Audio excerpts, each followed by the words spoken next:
So we've spoken about all the other macronutrients. One of the most essential elements of survival is maintaining proper hydration.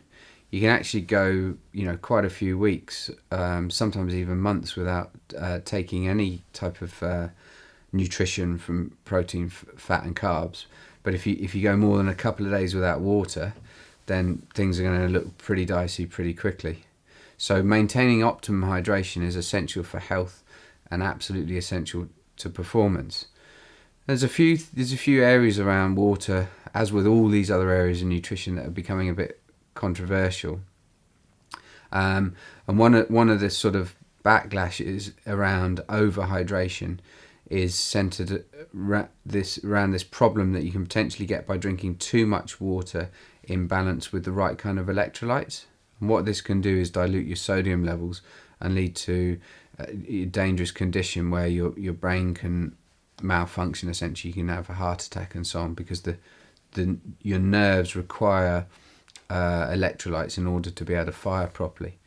And this situation is often seen in ultra endurance events, things like triathlon and other longer events. I've never seen it in the last 15 years in any team-based sport, because we tell people to take balanced electrolytes and use a moderate amount of salt on their food because they're sweating so much and they need to replace the lost sodium. So I just wanted to get that little bit out of the way. In terms of how much water you should drink, I like to use 25 ml per kilo as a base. So if you weigh 100 kilos, it's 2.5 litres a day as a base. Then you drink more water when you exercise, and if it's really hot, you need to drink a bit more as compared with days when it's very, very cold, because you're losing less water through sweat. But for an hour's exercise, you could think about drinking 500 to 750 mils, sometimes up to a litre if you're sweating a lot. And with the fluids, depending on the style of activity you've got, you can take a sort of sugar solution within that drink. The more you're prioritizing hydration, the lower the concentration of sugar you would want to take on board. So for maximum hydration, you might want a 2%, and then the more you need carbohydrate replenishment and energy, then you take the concentrations of sugar up a little bit higher. The sugars are generally best if they're combined with some fructose, because the liver loves fructose. The fructose will be taken up by the liver to restore liver glycogen, and then glucose will ensure that your blood glucose levels don't drop down too low. So mentally, you stay a bit fresher. Incidentally, just doing a mouth rinse with the glucose solution actually switches on dopamine centers, so it can keep you a bit more active and positive, even if you're not taking the fluids on board and ingesting them, and actually getting the sugars into the bloodstream. So now many people will think, okay, I just need to get that hydration just from water, but you can actually hydrate pretty well on other types of tea, green tea, herb teas, on weaker coffees. People forget about the amount of fluids that are actually in the foods that you're drinking and eating. So if you're having bowls of soup, big salads, all these will add up to your total daily hydration requirements.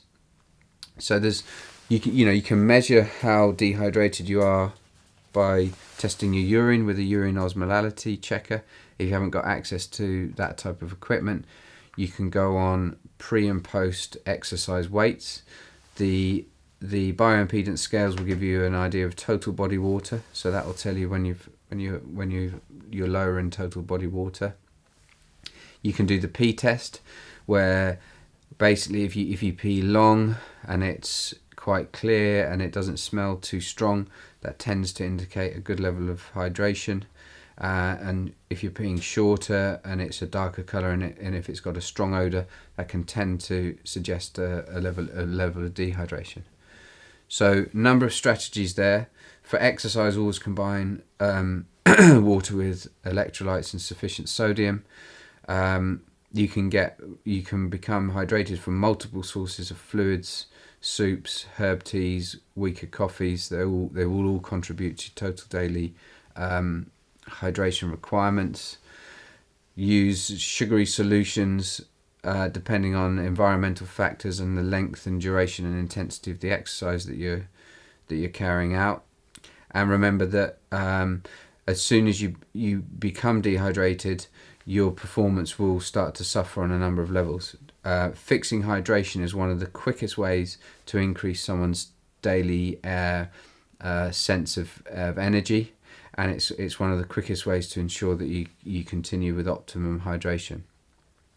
Don't become overly pedantic about always being as well hydrated as you possibly can be for an event, because likelihood is, if you're competing at a high level for an hour and a half or 2 hours, by the end of the event you're going to be 2% dehydrated, even if you're taking sufficient fluids on board. But what you want to really avoid is going more than 3, 4 and then 5% dehydration, because that's when you can get problems with overheating and heat stroke and so on.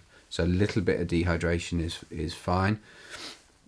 Moderate that, and then learn how much you need as an individual by weighing yourself pre and post event.